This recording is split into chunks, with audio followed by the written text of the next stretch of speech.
Hello everyone and welcome back to JAS Reviews. My name is James and on this channel I do reviews of both music and movies along with the occasional commentary piece, so if any of that sounds interesting to you then please be sure to give this video a like and to subscribe to my channel to see more content like that. And today I am going to be doing another movie review, this time for the film Warfare, which was directed by Mendoza and Alex Garland. They co-directed it together, and it is actually about Mendoza's own experiences in the Iraq War, specifically one moment in time that he remembers very well, and it tells a true story that happened in a time when he was serving in Iraq, and becomes a very dark and harrowing experience because of the realism that is involved in this.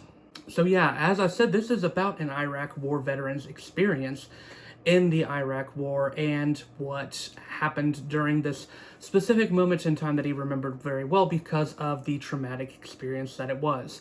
Now, in the build-up to this movie, I remember it being very controversial on social media because some people were worried that it was going to be glorifying the Iraq War, but I still went into the movie with an open mind, with trying to keep that controversy out of the way, because I just wanted to see how the movie would function as a movie. And plus, I do really like Alex Garland as a director.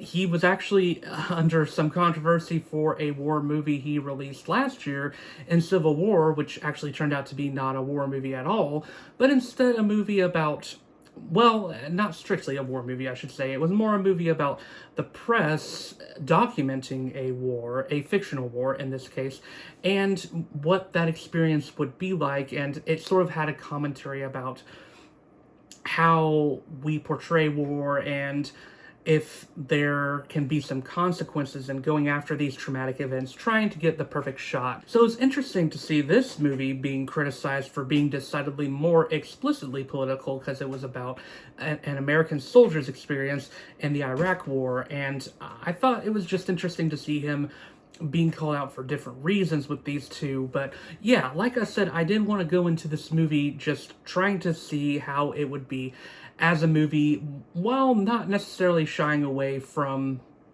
maybe potentially, if it had some things, some objectionable things to say, I would go ahead and call those out. But I went and saw the movie, and what did I think about it? Well, let's talk about it.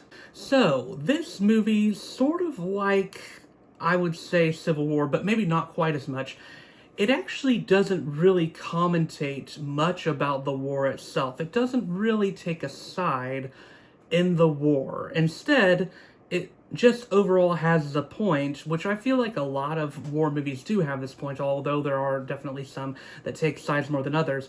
This one seems to more be making the point that war is a horrific experience for everyone involved, very traumatic, and it can leave some lasting scars. It really is just showing how these characters are reacting to an experience they had. That seems to be Mendoza's experience here. It isn't about, like, Americans being in the right for being in this war or not, or whether they were being heroic in this moment or not. It was more about them going through this experience and what their reaction to it was, because it was very horrifying to deal with.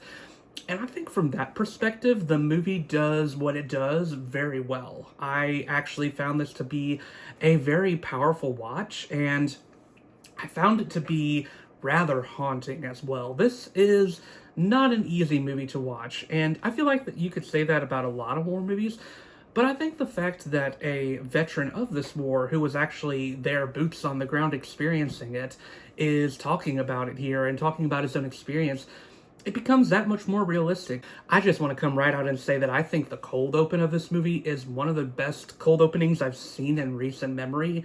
It is just really jarring in the best way possible. It starts out very loud with all these people, all the men who are involved in the war, having a fun time and listening to this song. And then it just hard cuts to utter silence of the harsh reality of the world outside and the war that is going on in real time. And I felt actual chills coming up in my spine because of how just visceral it was. It was an incredible moment that really just puts you into the tone of what this movie is going to be like. And I think it works very well for that reason. And with that, I sort of can logically go into one of my biggest compliments for this movie, which is the sound design. You really just are thrown into the war world through the visceral sounds that are going on, or the lack of sound. There are points when it is incredibly quiet. In my theater in particular, you could hear a pin drop just because of how tense things were. But when the sound does come, whether it's through these planes going through the areas and making these just incredibly loud and jarring sounds, or a bomb going off, or an explosion happening, or gunfire, and those disruptions work very well because they come out of nowhere, and it just really puts you into the experience. You feel like you're right there with them, and I think that is a product of really good sound design. Speaking of atmosphere, if there's anything that this movie is, it is an atmospheric movie. It puts you into the atmosphere of war in pretty much a perfect way, I think. It puts you into the setting really well. Like I said, that cold open is an excellent establishment of that, but I think the beginning parts of the movie, especially when the soldiers are preparing and looking out for any potential threats where they are, you really just get a perfect vibe for what the setting is and for what's happening. When the horrifying events do occur, they work very well. I appreciate the movie doesn't make it feel like just a big crazy event. Instead, it is built up in a natural way, and it's still shocking when it happens. It's still rawly horrifying and something that you just can't look away from. There are parts of this where my breath was just taken away because of how well it was executed and how well the transitions worked into when those inevitably violent and gory and terrifying moments happen in the movie.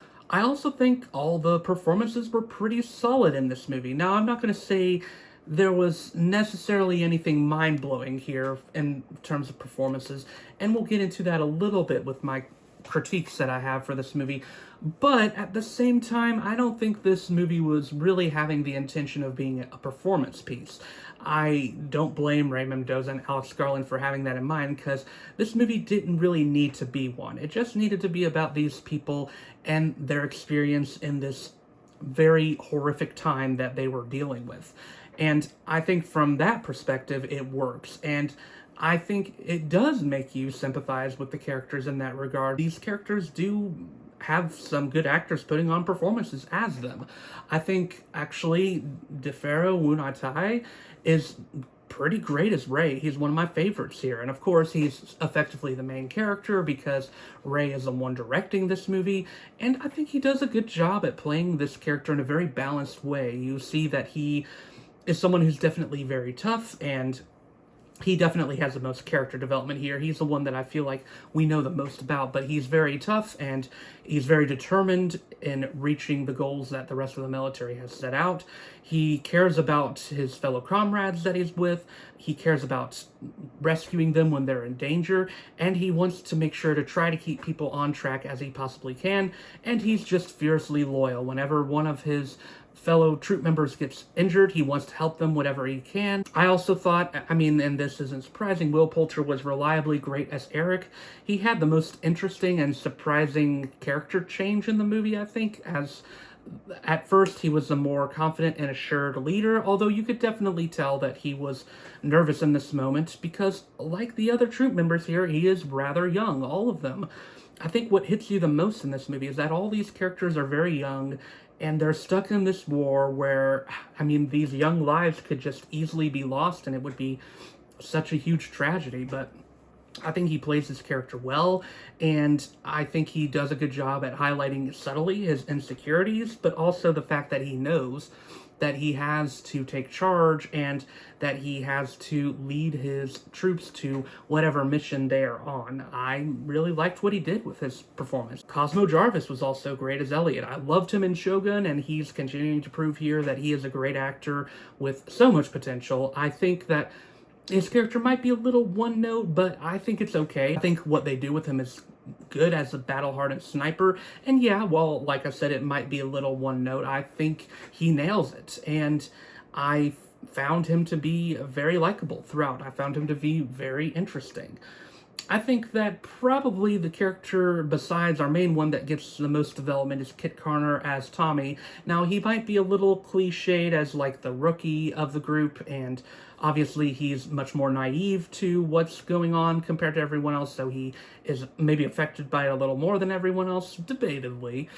But I think he plays the role well enough and doesn't make it feel as cliched as it could. And another person I have to highlight really is Joseph Quinn as Sam. This guy has just continued to impress and show that he's not only good on TV in the form of TV shows like Stranger Things, but he's also great on the screen, potentially even better, and he's only improved in his craft. And he has some tough material to work with here. If you've seen the movie, you know what I'm talking about. But I think he nails it, and I think he really performs that material well, and it gives maybe the most haunting and visceral performance of the movie. I was really impressed with him, and he was right up there with DeFaro as one of my favorite parts of the movie, if I had to choose. Now, let's get into a little bit of my critiques for the movie. There's not really much I could give that would go beyond nitpicking, I would say, because what this movie does, I think it does very well. It has a clear purpose that it sets out, and I think it mostly nails that purpose. If anything, there might be parts where the movie is almost a little bit too slow of a burn, and it's just sort of running on its wheels for a little bit too long when the military is making their plans. But I also understand that this is probably how it realistically works, and the movie wanted to give a realistic perspective into how the military operates, and that it's not always just guns going off and explosions. Another critique I might have, which I sort of built up to, is that I wish I was a little more attached to the characters than I am. The only one I really felt connected to was Ray, in my opinion. The rest of the characters, I mean, yeah, from a perspective, you sympathize with them because you see that they're very young and they're stuck in this very dangerous situation with not many easy ways to get out of it. In fact, it seems like it's going to be an almost impossible exercise to get them out because of the violence and danger at every corner. But I wish we had gotten to know their relationships with one another a little better, but besides them being comrades in arms. One could almost say that this movie maybe relies a little bit too much on its atmosphere to the point where it is just an atmosphere movie over anything else. But at the same time, this didn't really bother me that much when I was watching the movie. I did like the very good atmosphere it was going for and the very good tone and mood it was setting. It is very effective when it is doing that, so I understand the desire to focus on that. I do just wish we had gotten to know the characters maybe a little bit more, gotten to know a little bit more about their backstory. But yeah, I still think that might be even a little bit nitpicky at that. So yeah, overall, I find it hard to say that I enjoyed this movie. I feel like this is not a movie you say you enjoy. It's not a fun experience, but what it does, I think, is very effective. I think it's a very powerful experience that did leave an impact on me. I can't deny that. I think it did very well in building up its atmosphere and giving you the feeling that you're in it, in the trenches with the military that are going through this. And I think it was a very powerful watch. I think it did what it wanted to do effectively. And yeah, I had an awesome experience with this. And it just really surprised me. I wasn't expecting what I got out of it, because this movie does feel a little bit different from other war movies that I've gotten, and I think it stands pretty uniquely on its own because of that. So for all those reasons, I'm going to give this a very strong 4 out of 5 stars to a light 4.5 out of 5 stars. This definitely has potential to be one of my favorite movies of the year. With that, we end my review of Warfare. What were your thoughts on this movie if you've seen it? Let me know in the comments down below.